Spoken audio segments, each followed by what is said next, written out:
Welcome to BBC News, broadcasting to viewers in North America and around the globe. I'm Regid Ahmed. Our top stories. Hawaii's false missile alert is described as absolutely unacceptable as some continue to criticise the White House's response to the error. The Palestinian president calls Donald Trump's Middle East peace efforts a slap in the face.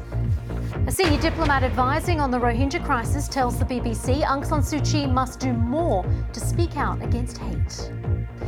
And Chile prepares to welcome Pope Francis, with questions being asked about the relevance of the Church in South America.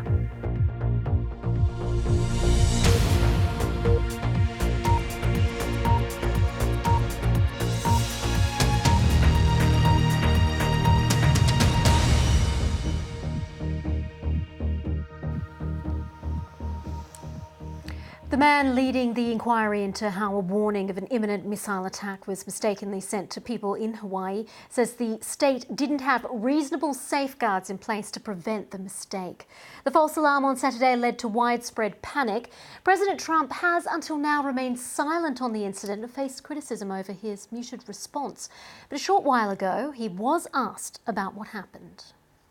Well, that was a state thing, but we're going to now get involved with them. I love that they took responsibility. They took total responsibility, but we're going to get involved. Their attitude and what they want to do, I think it's terrific. They took responsibility. They made a mistake. What will you do to make sure that happen again? Say it? What will you do to make sure something like that? Well, we hope it won't happen again, but part of it is that people are on edge, but maybe eventually we'll solve the problem so they won't have to be so on edge. Well, questions do remain over the whole incident, which, as we said, caused widespread panic on the island. Tiffany Werthimer reports. Well, President Trump has denied being a racist in the wake of a row about derogatory comments he reportedly made about Haiti, El Salvador and countries in Africa during a meeting on immigration at the White House. The US president there. Well, meanwhile, the Palestinian president Mahmoud Abbas has called President Trump's Middle East peace efforts a slap in the face at the start of a two-day meeting of different political factions in Ramallah. The Palestinian Central Council is looking at ways to respond after the US announced last month that it recognised Jerusalem as the capital of Israel. From the West Bank, Yolande Nell reports. Let's take a look at some of the other stories making the news now. A South Korean delegation is holding talks on the border with North Korea aimed at overcoming logistical obstacles to Pyongyang's participation in next month's Winter Olympics. North Korea said last week it would send a number of competitors to the Games. An oil tanker burning in the East China Sea for more than a week has sunk after a sudden explosion at around noon on Sunday. The Sanchi and a cargo ship collided 260 kilometres off Shanghai on the 6th of January, with the tanker then drifting southeast towards Japan. All 32 crew members are presumed dead. Police in Tunisia reported to have used tear gas to break up protests taking place against government austerity measures. Demonstrators in Tunis chanted anti-government slogans on the 7th anniversary of the uprising that led to the Arab Spring revolts. More than 160 passengers and crew had a narrow escape when their plane skidded off a runway in Turkey.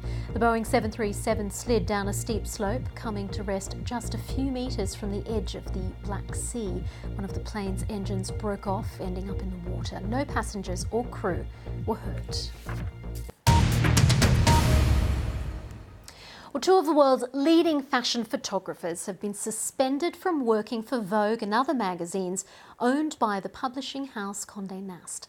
The New York Times has published a series of allegations against Mario Testino and Bruce Weber that they sexually harassed young male models. They both deny the claims. Adina Campbell reports.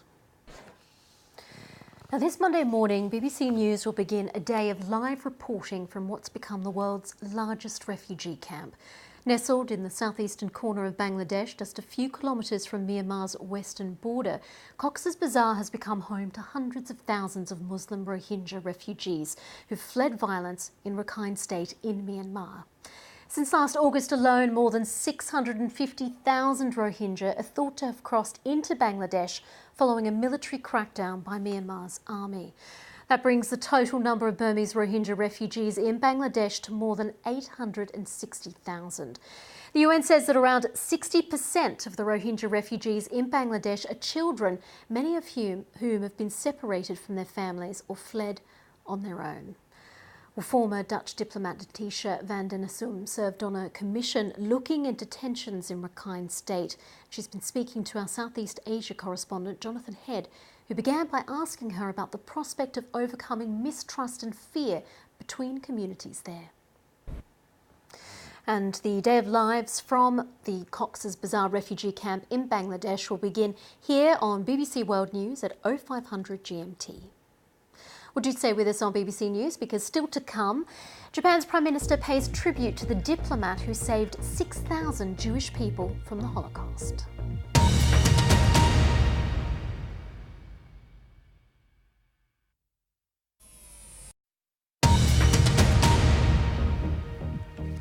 This is BBC News, our main headline. The United States' media regulator has described a false missile alert that triggered widespread panic in Hawaii as absolutely unacceptable.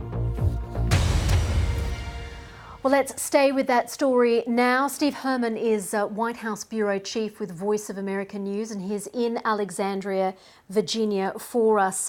Steve, thank you very much for joining us. It's not often that we get a reaction about Donald Trump not tweeting, but that seems to be the criticism here with this story. But he's now actually had something to say about this. Do you think it's going to be enough to quell the criticism? No, I don't think so. In the last couple of hours, the president down in Florida was asked about this by the traveling press pool. He described it as a state thing, meaning the state of Hawaii, and said that, however, now the federal government is going to get involved with them. He said he loves that they took responsibility, total responsibility in his words, and that's terrific. But he says, we hope it won't happen again. Part of it is that people are on edge, the president said, but maybe eventually we will solve the problem so they won't have to be so on edge. And as you put the question whether this is going to end all of this, no, because there is some federal involvement in this process, namely the Federal Emergency Management Agency, because the officials in Hawaii saying that after this mistake about this missile alert, that they could not immediately send out a cancellation message or a message saying it's a false alarm, that they needed permission from the Federal Emergency Management Agency to do that.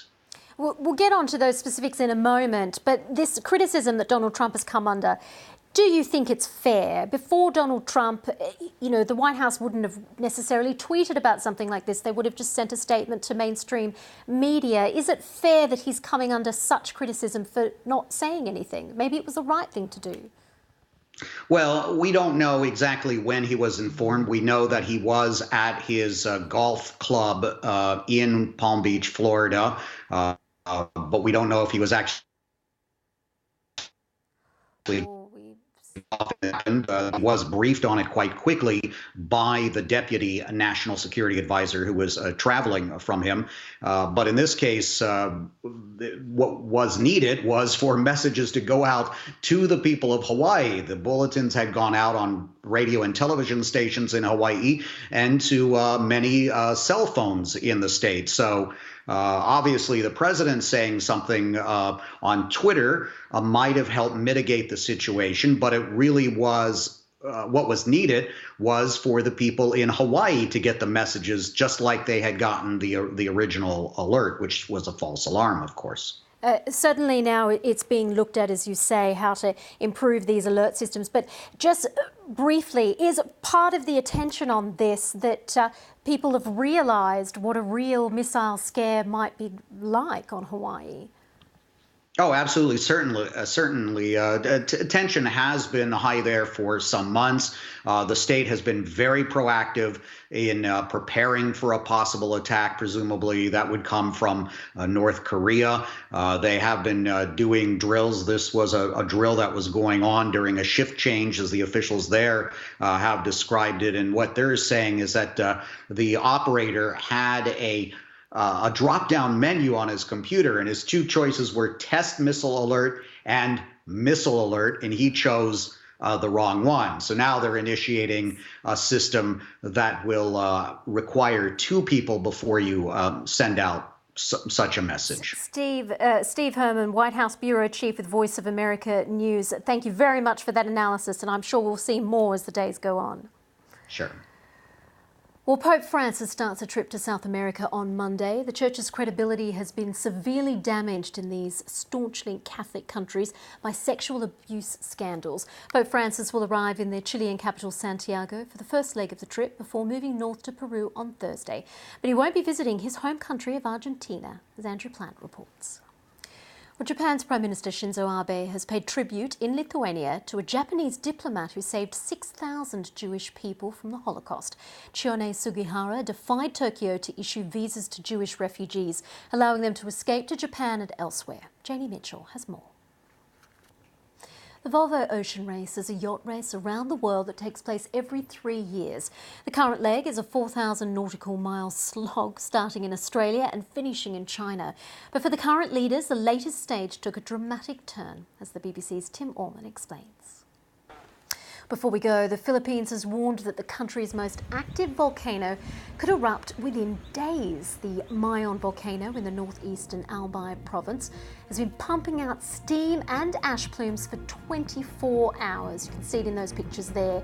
3,000 people have been evacuated and are being temporarily housed in school buildings. You're watching BBC World News.